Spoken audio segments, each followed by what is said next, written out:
Bon, alors ça fait toute une histoire, parce que Mitterrand aurait refusé le baisement à la reine. D'accord, c'est un drame de plus dans l'histoire du monde. Je refuse personnellement d'en chier une pendule. J'ai assez de ma citizen pour regarder l'heure. Bon, Mitterrand n'a pas baisé la main de la reine, il s'est arrêté à 2 centimètres. Je sais pas, ça sentait-il quelque chose, j'en sais rien. Il s'est redressé pour entendre Charras lui dire « t'as tort, il n'y a plus que la main qui est baisable. » On a la chance, ah oui. Il est bien, Charras. Il est bien. Hein. La seule chose bonne dans ce gouvernement, c'est Charras. Moi, on rigole un peu. En voiture, il n'avait pas mis de capote. C'était Jacques Ramade. Hein, qui... C'est un détail qui me revient.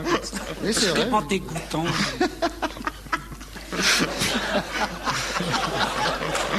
Oui, même si c'est vrai, c'est pas des choses à dire. C'est pas des choses à dire. Heureusement que l'interprète a traduit par « Eh bien, maintenant, nous allons passer à table. » Déjà, dit la reine, mais il est que 11h moins le quart, putain. Et l'interprète gêné, oui, Majesté, mais c'est le décalage horaire.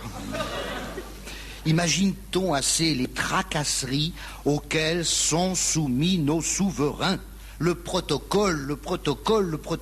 Songez que de la naissance à la mort, jamais ces gens-là n'ont mis les coudes sur la table.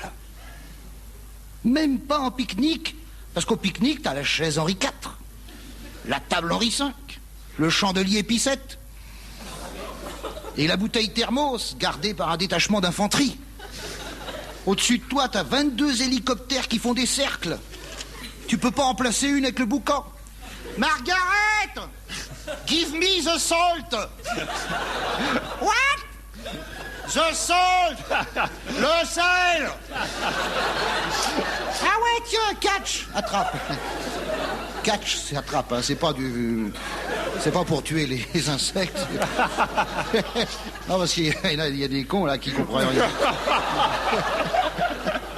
Ces gens-là... Non, pas au studio, hein, je veux dire. Non. Ces gens-là sont trop occupés à paraître pour avoir...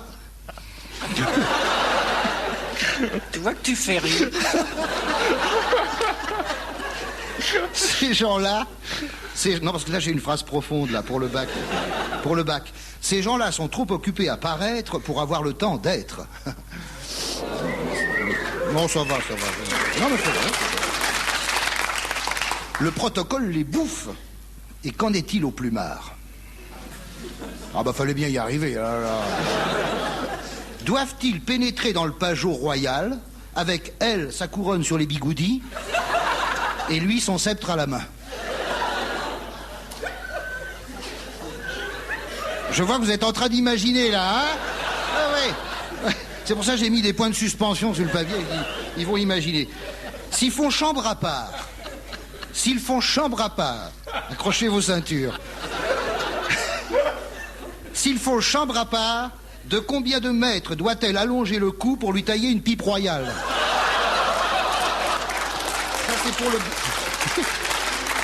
Ça, c'est pour le bac G. Alors... Bah oui, heureusement que je suis là pour y penser, hein. À l'oral, alors. Quelle place occupe l'amour dans les royales demeures? L'amour fait-il bon ménage avec le protocole? Quand on est plus ou moins marié dès la naissance, on drague à quelle heure? Vous vous en foutez, bande de républicains? Moi aussi, mais bon. Le prince n'a jamais le loisir de se balader sur la plage en string, avec le paquet de Marlboro et le peigne qui dépasse du slip, pour faire intelligent. Le prince ne peut pas aborder une belle nana sur la plage pour lui dire « Alors toute seule ?» pour faire intelligent. À 3 mois, il est déjà marié, le prince. À 3 mois, et même avant.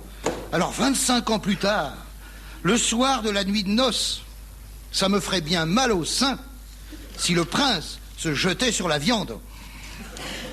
Ils doivent jouer au Scrabble et mettre Canal+ pour faire croire qu'ils prennent leurs pieds. Dans l'histoire des rois de France, on apprend que les nuits de noces, c'était pas du gâteau, les nuits de noces. Hein. Souvent, la reine confiait à sa gouvernante, « Madeleine, le roi est noué de l'aiguillette. » C'est joli, hein? J'invente pas. Non, c'est une expression médiévale. Le roi est noué de l'aiguillette. Ça veut dire qu'il a le bigorneau dans la coquille, si tu veux. Pour adapter un peu... hein? Non, mais c'est noué de l'aiguillette, c'est joli. Alain Decaux le dirait mieux que moi, quand même. Hein? Parfois, au contraire, il arrivait que le roi satisfasse la reine. Plusieurs fois de suite. Alors la reine, émerveillée, appelait sa gouvernante. Elle lui disait « Madeleine, Madeleine, alléluia, Sa Majesté a la taupe qui feuge. »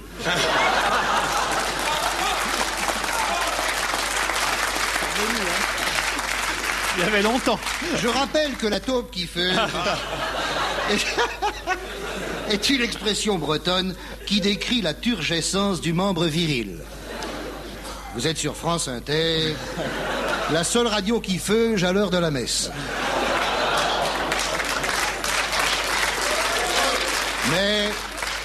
Mais, en anglais, but.